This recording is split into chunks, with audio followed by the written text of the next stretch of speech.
শেখ হাসিনার পর আপনাদের কি হবে সেটা আমারও চিন্তার বিষয় না, আমার পরিবারের আর চিন্তার বিষয় না, আপনারা বুঝবেন। আমি সজীব ওয়াজেদ জয় বলছি।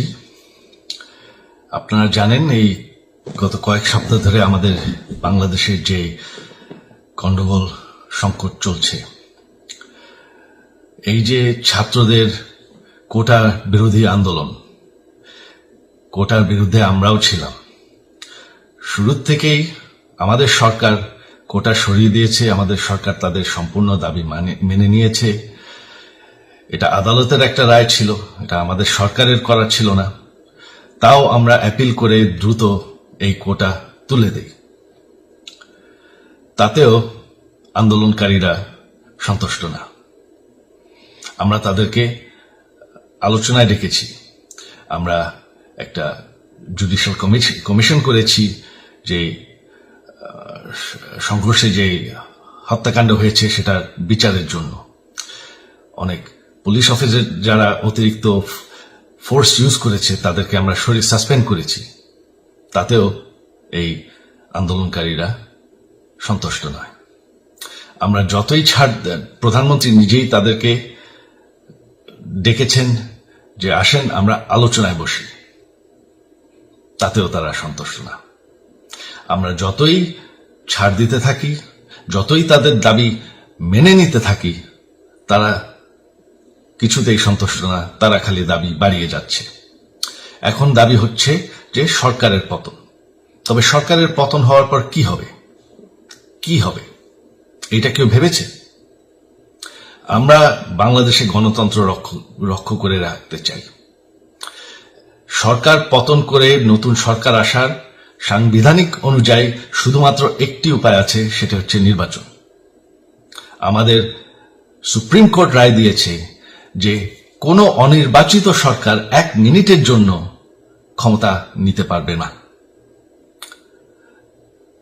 তো তাদের এই নির্বাচনের দাবিও যদি আমরা মেনে নেই, তো তারা তো এই পর্যন্ত কোনো দাবি, আমরা যত দাবিতেই রাজি হয়েছি তারা তাদের দাবি বেরিয়ে যাচ্ছে।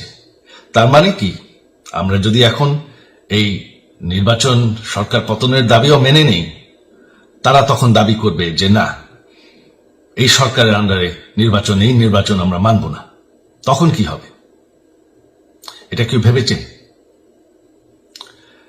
জানি আমাদের সেই সুশীল সমাজ আবার আলোচনা করছে সেই তত্ত্বাবধায়ক সরকারের অভিজ্ঞতা তো আমাদের আছে, আপনারা ভুলে গেছেন?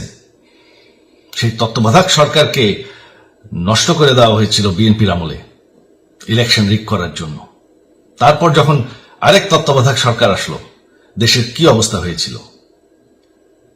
শেষমেশ সব থেকে বড় কথা যে আমাদের সংবিধানে স্পষ্ট বলা আছে এবং আমাদের সুপ্রিম কোর্ট রায় দিয়েছে যে অনির্বাচিত সরকার 1 মিনিটের জন্য দেশের ক্ষমতায় থাকতে পারবে না। আমরা আওয়ামী লীগ, আমরা আন্দোলন করেছি, আন্দোলন করে এই দেশকে স্বাধীন করেছি, আন্দোলন করে গণতন্ত্র ফিরে এনেছি, আন্দোলন করে আমরা দেশের উন্নয়ন করেছি। আপনারা যে বঙ্গবন্ধুর মেয়ে শেখ হাসিনার বিরুদ্ধে বলছেন, আজকে শেখ হাসিনা না থাকলে বাংলাদেশ এতদূর আসতে পারত? অসম্ভব। কেউ কল্পনা করতে পারে নাই যে বাংলাদেশ এরকম উন্নতি করবে, এরকম উন্নয়ন হবে। ঠিক আছে, শেখ হাসিনার পর আপনাদের কি হবে সেটা আমারও চিন্তার বিষয় না, আমার পরিবারের আর চিন্তার বিষয় না, আপনারা বুঝবেন। তবে এইভাবে সংঘর্ষ করে, হত্যাকাণ্ড করে ক্ষমতা দখল করা যাবে না। এটা আর আন্দোলন না। যখন পুলিশ হত্যা করা হচ্ছে, নিরীহ মানুষের উপর হত্যাকাণ্ড চলছে, মানুষের বাসায় আগুন দেওয়া হচ্ছে, জার্নালিস্টদেরকে হত্যা করা হচ্ছে, এটা হয়ে গেছে সন্ত্রাস। আর সন্ত্রাস মোকাবেলা শুধুমাত্র একটি ভাবে করা যায়। আমার অনুরোধ, আমাদের ল এনফোর্সমেন্ট, আমরা অনেক ধৈর্য দিয়েছি আর ধরেছি, তবে এখন আর এটা সহ্য করা যাবে না। ল এনফোর্সমেন্ট এজেন্সি, বিজিবি এবং কি আমাদের মিলিটারির প্রতি আমার আহ্বান যে আপনাদের দায়িত্ব হচ্ছে আমাদের দেশের মানুষকে নিরাপদ রাখা এবং আমাদের দেশকে নিরাপদ রাখা, আমাদের দেশের সংবিধানকে নিরাপদ রাখা, সংবিধানকে রক্ষা করা। তার মানে এক মিনিটের জন্য কোনো অনির্বাচিত সরকার আমাদের ক্ষমতায় আসতে দিবেন না। এটা হচ্ছে আপনাদের দায়িত্ব, কারণ সেইটা হলে আমরা আবার পাকিস্তানের মতন হয়ে যাব। আমাদের যেই যে 15 বছরের উন্নয়ন সব শেষ হয়ে যাবে। বাংলাদেশ এর থেকে আর কোনোদিন ফিরে আসবে না। আমিও সেটা চাই না, আপনারাও সেটা চান না।